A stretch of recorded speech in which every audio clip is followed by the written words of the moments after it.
Hey everyone, and welcome to my channel. I'm so happy that you're able to join me today. If you haven't hit the subscribe button, go ahead and hit it now. My name is Sheila and you're watching Remotely Speaking.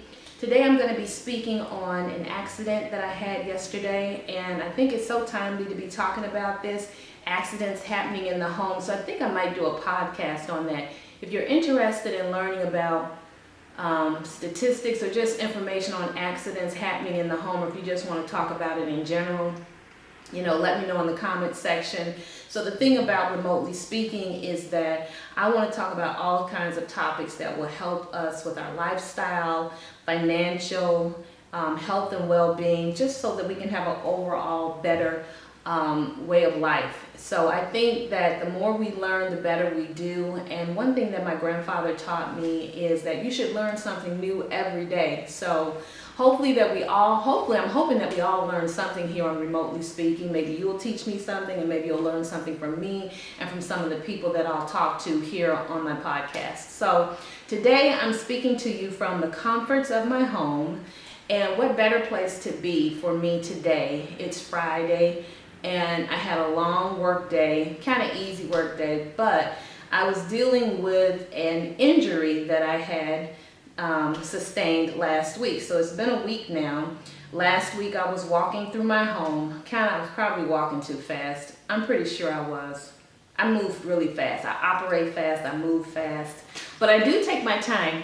So I don't do everything fast. But anyway, I was washing my hair, and I had conditioner in my hair, and it was late. It was about 8:30, 8:45, and it was time for me to take the conditioner out of my hair, and it takes me a long time to do my hair. So, and I had to go to work the next day. So I probably was walking just a little too fast and stubbed my toe right in the door. It hit that right between the third and the fourth toe. It split my foot like that, and the moment it happened, I knew this was different. I said, "Oh my gosh, what?"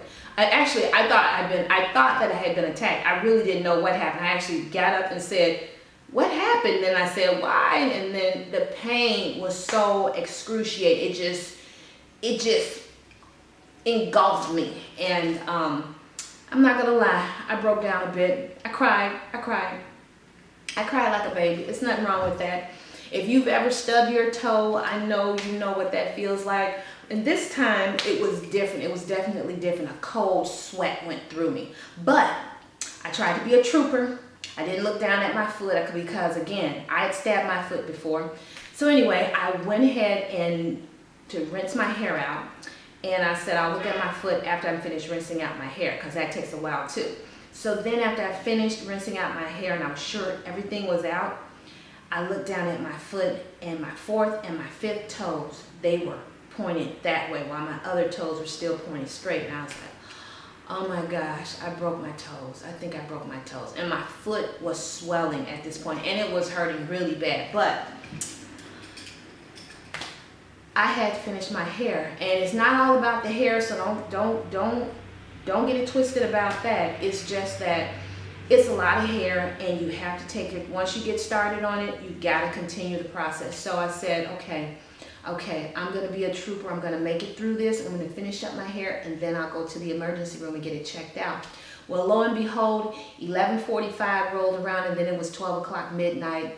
And the next thing I knew, I'm tired. And I'm like, I don't want to go sit in the emergency room. If you ever had to go to the emergency room, you know you have to sit there for a while. And I don't know how they're going to treat an injury like mine versus anything else coming in there. So I said, I'll go the next day. So lo and behold, long story short, that is, I ended up going the next day, and they couldn't see me still until the Saturday. So Saturday I went, and they confirmed it. It's a broken toe. There you go. So this is the first time I've stubbed my toe and actually stubbed my foot and got a broken toe from it. So what did I learn from that? Here's what I learned from that. I like to walk around my house barefooted. I really don't like anything on my feet. If I could walk around outside without anything on my feet and be sure that I wouldn't get any injuries, I would do that. But I can't. But in my house, in my home, I should be able to walk around without shoes if I don't want to. I really don't like anything on my feet. So anyway, what I learned is it's not really safe to walk around your home without something protecting your feet. Because there are you just don't realize how many hazards are around your home. And I've stubbed my toe before, as I said before, but I've never injured it like this before. So anyway, that's what I want to share today. So that's what I want to talk about today. Injuries in the home, and really kind of freak injuries too. Minor freak injuries, not those kind of injuries that cause serious life-threatening situations, but something like this that probably could have been avoided. I was walking too fast, yes. I didn't have anything on my feet to protect me if it had, once that impact happened. So what I'm going to be doing moving forward now is I'm going to make sure that I have house shoes on. I'm going to make sure I have something on my feet because I just don't want that to happen again. That's a lesson learned. So with that being said, I want to let you know that I'm looking forward to talking to a podiatrist or an orthopedic surgeon, because one of the things that I learned, another thing that I learned from this injury is that they don't put your foot in a cast, they don't put your toes in a cast. They do something called the buddy system, and that's where if you, like I've injured this toe, say this is my fourth toe, these are my fourth and fifth toes, this is the third toe. This toe is injured, this one is slightly injured, but this is the one that's broken. What they do is they buddy tape. They tape it and they take it and they tape it. They tape it against a supporting toe that is not damaged so that the toe is immobile. And they want to make sure that you keep the toe in place. I was so surprised to find out about that. I never heard about anyone really, I've heard of people breaking their toes and breaking their foot. I've broken a foot before, or fractured my foot before, and it was put in a cast up to my calf. And I had that on for about 6 weeks, and I didn't have to worry about moving my foot or damaging anything. And when I told people at work that I may have broken my toe, they were telling me, well, the only thing they're going to do is buddy tape it. It's nothing that they really do for it. And I was like, oh, that's interesting, but that doesn't really make sense to me. But lo and behold, that's what they do. And so the thing is that bothered me is that I didn't know that, and why would I know if I've never broken my toe before? And another thing that bothered me is that one of the nurses that I talked to was so nonchalant about it. Oh, I've been working in the emergency room for 30 plus years, and I've seen this coming and going, so I know what I'm talking about. It's not that big a deal. Well, it's a big deal to me. It's a big deal to me. I haven't seen 30 years of this. I haven't seen this person, that person break their toes. I haven't seen all kinds of toes being broken and fractured. This is my first experience, so can you please indulge me? And I don't need you to have sympathy for me, but have a little empathy for me and know that this is my first time experiencing this, so I'm still learning as I go along what the process is. No offense to you, but I need more information.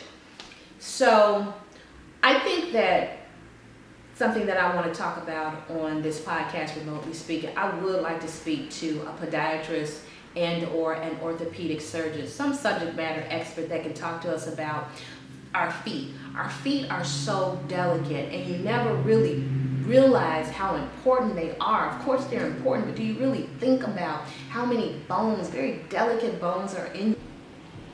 Okay, I'm sorry about that. My battery gave out, so I got cut off. So what I was saying is, do you really think about how many delicate bones are in your foot? You know, I know that we appreciate our feet. We should appreciate our feet more than what we probably do. I have been so inconvenienced for the past week trying to walk on crutches, trying to hobble and hop through the house, going to work, trying to navigate through the work, the office building and everything else that I want to do, that it has really made me appreciate even more the value of my feet and making sure they're taken care of. So, you know, if you have diabetes, if you have some other kinds of illnesses or issues relating to your feet, I want to be able to talk to a podiatrist, an orthopedic surgeon, or someone who can tell us some of the things that we need to be looking out for when it comes to our feet. Not just having an accident and stubbing our toe or injuring our feet, injuring our feet. But what are some of those things that we just need to know about our feet so that we can take better care of ourselves, even if it's from getting a pedicure? You know, what are some of the things that we need to look out for to make sure that we don't get toe fungus, or to make sure that we don't get athlete's feet, or to make sure that we don't damage our feet in such a way that we can't come back from that. So, and I want to be able to avoid any kind of issues with the feet. So it's all about preventing things from happening. And if you have things happening with your feet, maybe we'd be able to address some of your questions as well. So if you have any questions that you want me to share with the expert, leave them in the comment section. Let me know. I'd be happy to look at them, review them, and talk to the experts about it. And you know, so I don't want to stay here too long, talk about this too long, but again, I just wanted to share that about my food. I'm kind of bummed out about it. There are a lot of things that I wanted to do this summer that I won't be able to do. I was just getting ready to start playing tennis again. I was getting ready to start riding my bike along the lakefront. And just, I like to go walking. I can't really do that right now. So I've got about, they say about 4 to 6 weeks before my toe actually heals. You know, I bought some new, and I know this is petty. I know this is gonna be real petty. I got a lot of new shoes that I bought years ago. I didn't buy any recently, but that I bought years ago that I was looking forward to wearing this year actually. And I think I'll be able to wear them later in the year, in the fall, hopefully in the fall. I'm hoping in the fall I'll be able to wear them before the winter kicks in, but it's still summer. It's still summer. I'm not trying to rush it. But again, that just goes to taking care of our feet, because the unexpected can happen. And if we can prepare as much as we can for the unexpected, and it's still gonna happen, and we have this kind of outcome, imagine if we don't prepare for it. So I'm looking forward to talking to someone about feet and the care of feet. I know it's an odd topic, I know, but we all have them. Most of us have them, and we want to keep them looking good and working good and functioning good for us.